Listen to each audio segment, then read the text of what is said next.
Johnny always believed he was meant for something greater, not in a loud or arrogant way, but deep in his heart. He carried the conviction that he was born to help people. His room was filled with comic books, toy capes, and posters of superheroes. But more than anything, he loved the idea of making a difference.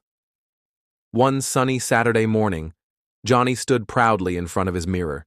He had tied a towel around his neck, letting it fall behind him like a cape. His reflection showed a skinny young man with wild dreams and a big heart.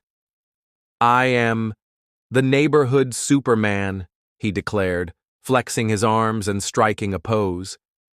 He ran around the room with whooshing sounds, jumping over the bed like he was leaping buildings. His little brother peeked in from the door, shook his head, and said, "You really need help, bro." But Johnny didn't care. Today he had made up his mind. He was going to do something heroic. Outside, the dusty street was alive with its usual weekend energy. Kids played with old tires, music blasted from someone's broken speaker, and women gossiped at corner shops. Johnny strutted down the road, cape flowing, sunglasses on, chest out. Some laughed, others stared. One person who always noticed everything was Mama Gugu, an older woman known for her loud voice and wise sayings. She leaned on her mop and called out, "Johnny!" "What in the name of burnt sadza are you wearing?" "Not Johnny," he said confidently. "Superman, neighborhood Superman." Mama Gugu squinted, then burst into laughter. "Eee! Well then, Superman, come and clean this garbage pile. Council is coming and our street looks like a disaster." Johnny hesitated. "I thought superheroes fought crime, not cleaned trash." Mama Gugu gave him a sharp look and said, "Real heroes do what others won't. That's what makes them super." With that, Johnny grabbed a broom and got to work. It wasn't what he expected, but something about helping felt right.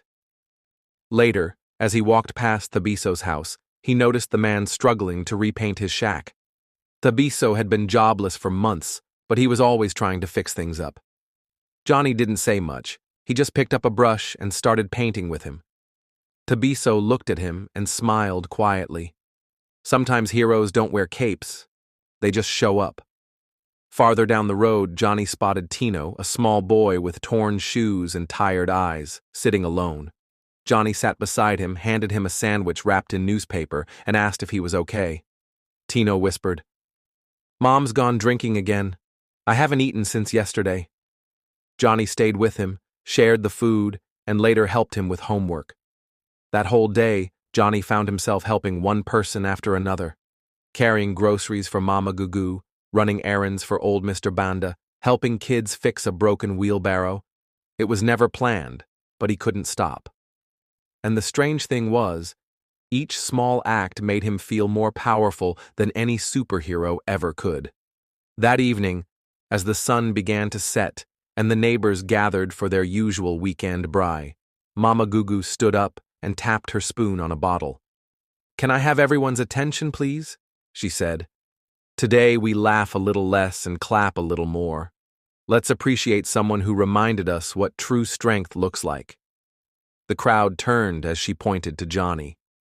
"This young man walked our streets like a clown this morning, but by afternoon, he was a blessing to all of us. He cleaned, helped, fed, encouraged, and gave his time without asking for anything in return. We may not see capes or laser eyes, but what I saw was a real hero." The people cheered. Tino handed Johnny a medal made from old cardboard and string. It said, "Hero of the Hood." Johnny was stunned. He didn't expect any of this. But in that moment, he realized something far more important than recognition. That night, he climbed onto the roof and stared at the stars, the paper medal in his hands. "Maybe being a superhero isn't about powers," he whispered. "Maybe it's just about showing up when no one else does." And from that day on, people didn't call him crazy anymore. They called him the neighborhood Superman.